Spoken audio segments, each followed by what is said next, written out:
এই 1 বছরে আমি ঠাকুরের সামনে শুধু প্রদীপ জ্বালিয়েছি। তুমি ছিলে না তো করি, তাই বাড়ির কেউ সন্ধ্যা আরতি করে। 1 বছরে সেভাবে ঠাকুরের পুজোই হয়নি জানো। ঠাকুরের উপর থেকে তো আমাদের বিশ্বাসটাই উঠে গেছিল। তবে তুমি যখন এবার ফিরে এসেছো, আবার আমাদের পুজো হবে, তুমি করবে, তাই না বাবা? নিশ্চয়ই করবে, আরতি করবে, গান করবে, ঠিক যেমন আগে করতে।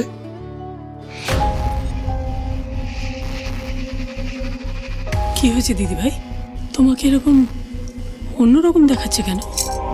হ্যাঁ, তুমি তো গানও গাইছো না। আমার কিছু মনে নেই। আচ্ছা ঠিক আছে, না মনে পড়তেই পারে, ভুলে গেছো হয়তো। আমি তোমায় মনে করে দিচ্ছি, তুমি শ্যাম সুন্দর ও গিরিধারী গানটা গাইতে, মনে পড়েছে?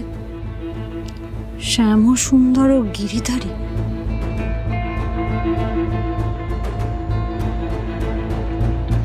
আচ্ছা ঠিক আছে ঠিক আছে, তোমাকে গান গাইতে হবে না, তুমি শুধু আরতিই করো।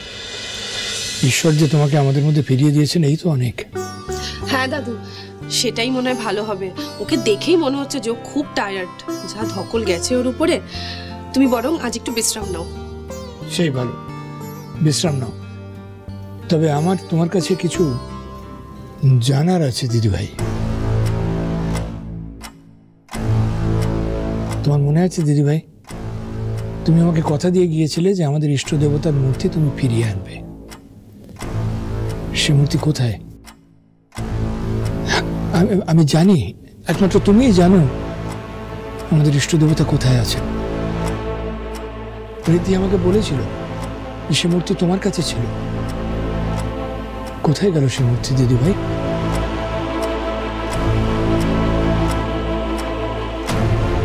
দেবীপুরে তোমার সঙ্গে ঠিক কি ঘটেছিল বলো আমাদের।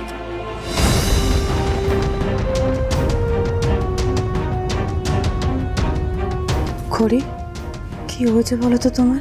না মানে এই বাড়িতে আসার পর থেকে দেখছি তুমি কিরকম অন্যরকম হয়ে আছো। আমাদেরকে কাকিমণি পিসিমণি বলে কাছে টেনে নিচ্ছ না? আচ্ছা খড়ি, বলছি যে তোমার কিছু মনে নাই পড়তে পারে, তোমার কি সমস্যা আছে বলতে পারো আমাদের? আমি বলছি।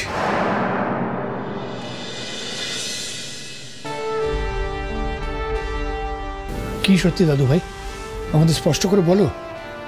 আমি বলছি, আসলে খড়ি কিভাবে পুজো করত, কিভাবে আরতি করত, আমি সেটা জানি না। আর খড়ি যে আপনাকে কথা দিয়েছিল ওই অষ্টধাতুর মূর্তি ফিরিয়ে নিয়ে আসবে, সেই মূর্তিও কোথায় রেখেছে সেটাও আমি জানি না। মানে তুমি তো একটু আগেই বললে যে তুমি খড়ি, তাহলে এই কথাগুলো তোমার অজানা কি করে থাকতে পারে বলো? তার মানে কি তুমি আমাদের খড়ি নও? অসম্ভব, হতে পারে না। আজ যা হলো এখানে, তারপর এই ব্যাপারে কোনো সন্দেহই থাকতে পারে না। না না, আমরা আমাদের বড় নাতবউকে চিনতে কি করে ভুল করতে পারি? তাই কখনো হয়? ঠিক বলেছো তুমি, আমরা কেউ খড়িকে চিনতে কোনো ভুল করিনি। কিন্তু কিন্তু কি বল, চুপ করে গেলি কেন? আমাদের তো টেনশন হচ্ছে, বল না। খড়ি ওনার স্মৃতি হারিয়েছেন।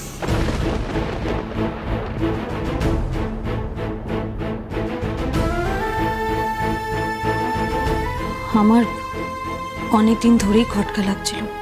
ভালো মায়ের দেবলীনা সিংহ রায়ের আচরণ বেশ কিছুদিন ধরে খুব সন্দেহজনক লাগছিল। তাই আমি নিজের মতন করে সত্যিটা খোঁজার চেষ্টা করি, আর সেটা করতে গিয়ে এমন কিছু প্রমাণ আমার সামনে আসে যেটা থেকে আমি স্পষ্ট বুঝতে পারি আমি খড়ি, আমি ঈশা নই। বনি, তুতি, ওরা আমার বোন। আপনারা আমার পরিবার, এই সিংহরায় পরিবার আমার নিজের। অথচ এই বাড়ির একটা মানুষ, এই বাড়িতে কাটানো একটা মুহূর্ত আমার কিচ্ছু মনে নেই। I don't remember anything. সেটা মনে না পড়াটাই তো স্বাভাবিক। দেবীর চক্রান্তের এটা একটা অংশ। মাসের পর মাস দেবী ওকে ওষুধ খাওয়াতো, ওর যাতে কিছু মনে না পড়ে, ও যাতে সবকিছু ভুলে থাকতে পারে। সেগুলো যথেষ্ট কড়া ওষুধ বাবা। আমি ওকে বারংবার বারণ করা সত্ত্বেও আমাকে না জানিয়ে, আমাকে লুকিয়ে ওষুধগুলো খাওয়াতো। মাঝে মাঝে অন্য কোনো ওষুধ খাওয়াচ্ছি বলে ওষুধ খাওয়াতো। সেগুলোর জন্যই হয়তো এটা ওর এফেক্ট। ওর হয়তো পুরোনো কথাগুলো আর কোনোদিনও মনে নাও করতে পারে। আমার এত বড় পরিবার, এতগুলো কাছের মানুষ থাকা সত্ত্বেও তাদের কাউকে আমার মনে নেই, কিচ্ছু মনে নেই। বিশ্বাস করুন, আমি কিন্তু কন্টিনিউয়াসলি চেষ্টা করছি মনে করার, সত্যি চেষ্টা করছি, কিন্তু তাতে কোনো লাভ হচ্ছে না। একমাত্র খুব টেন্সড কোনো সিচুয়েশনে, খুব স্ট্রেসে আবছা কিছু ছবি আমার চোখের সামনে ভাসে, কিন্তু এক্স্যাক্টলি কি ঘটেছিল প্রপার কোনো ইমেজ নেই। কিন্তু আজ মেজমার সাথে আপনি যেভাবে কথা বলছিলেন, তারপরে তো মনে হচ্ছিল যে আপনি সত্যি। ওগুলো সবই শোনা কথা, পুরনো কথা মনে করানোর জন্য মিস্টার সিংহ রায় আমাকে অনেক কিছু জানিয়েছে। উনি আমাকে খুব হেল্প করেছেন, কিন্তু আমার কিছু মনে পড়েনি। দেবলীনা সিংহ রায়ের আসল চেহারাটা সবার সামনে নিয়ে আসার জন্যই আমার এই খড়ি সাজা। হ্যাঁ, আমি খড়ির মতন সেজে আছি হয়তো, কিন্তু আসলে খড়ি কেমন ছিল, ও কি করতো, এই বাড়িতে কিভাবে থাকতো, এই পুজো আরতি এগুলো কিভাবে করতো, আমার কিছুই আর মনে পড়ে না। মনে না পড়লেও এটা তো সত্যি যে আপনি করি, এই সত্যিটা তো মিথ্যে হতে পারে না। আপনাকে সমস্ত আপনার পাস্ট সবকিছু মনে করানোর দায়িত্ব আমার। আপনাকে সবটা মনে করাবো আমি, কথা দিচ্ছি। দাদা ভাই, তুমি শুধু একা নও, আমরা সবাই ওকে মনে করানোর চেষ্টা করব যে খড়ি আমাদের পরিবারের জন্য নিজের জীবনের ঝুঁকি নিয়ে একবারও না ভেবে ঝুঁকি নিয়েছে। তাকে সব মনে পড়ানোর দায়িত্ব তো আমাদের, বলো, তাই না? কিন্তু এই দায়িত্বটাও তোমার আর অধিকারটাও তোমার। তাই খড়ি, তুমি আরতি করো, নিজের দায়িত্ব পালন করো। গানটা আমি গেয়ে দিচ্ছি।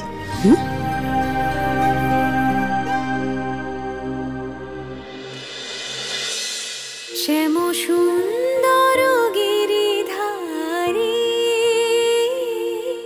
শ্যাম সুন্দর গিরিধারী, মানস মধুবনে মধু মাধবী সুরে, মানস মধুবনে মধু মাধবী সুরে, মুরলী বাজাও বনচারী, মুরলী বাজাও বনচারী, শ্যাম সুন্দর গিরিধারী, শ্যাম সুন্দর গিরিধারী। জল খাবে একটু? না না, জল দেবো? গলাটা না।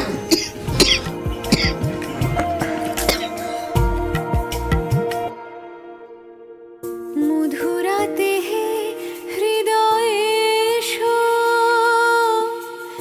মাধবী চাঁদ হয়ে এসো, মধুরাতে হৃদয়ে এসো,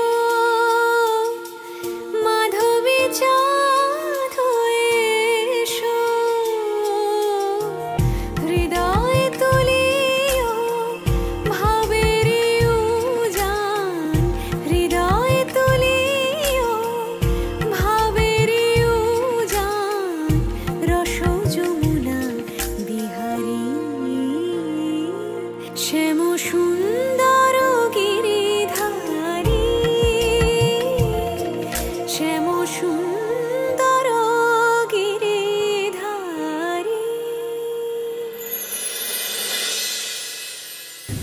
আপনি এখনো সব ভুলে যাননি। এমনকি সরস্বতী পুজোর দিনও আপনি খড়ির গাওয়ার সরস্বতী বন্দনা গেয়েছিলেন। তার মানে আপনার সাবকনশিয়াসে এখন ওগুলো সব রয়েছে। তার মানে আপনার মেমরি ফিরে আসার এখনো আশা আছে।